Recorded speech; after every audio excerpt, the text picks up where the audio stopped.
J'ai parlé dans une précédente vidéo que nous étions une conscience, une seule et unique conscience, un sujet qui a un corps et que ce corps expérimentait différentes expériences.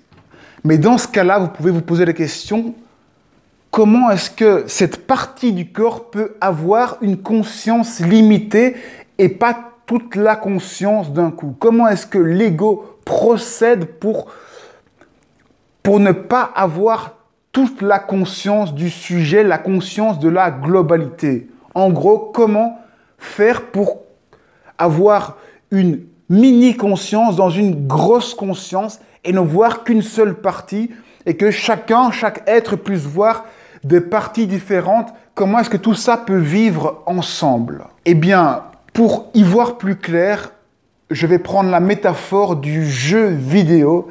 Un jeu vidéo, c'est la même chose.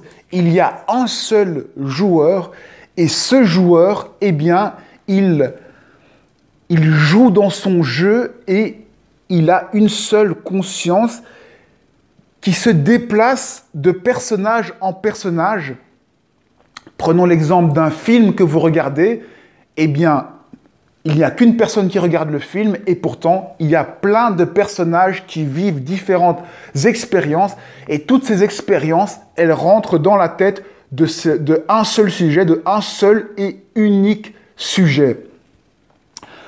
Le film, c'est bien pour comprendre comment ça se passe dans la tête du sujet, mais si vous voulez comprendre ce qui se passe à l'intérieur, plus précisément au niveau de la matière, du matériel, là on peut prendre l'exemple du jeu vidéo, de la carte, de la map de jeu où les personnages se déplacent, où on peut déplacer les personnages avec des émotions, les attirer un peu plus par là, mettre de la colère par là, mettre de la peur par là pour guider le personnage comme ça.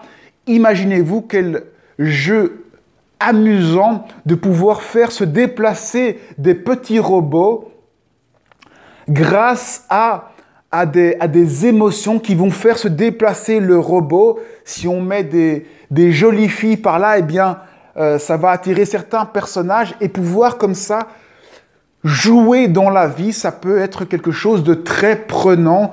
Ça peut être addictif même. On sait que les jeux vidéo ont beaucoup de succès. Ce n'est pas par hasard, c'est parce que on reconnaît quelque chose de plaisant. C'est du jeu, c'est du jeu.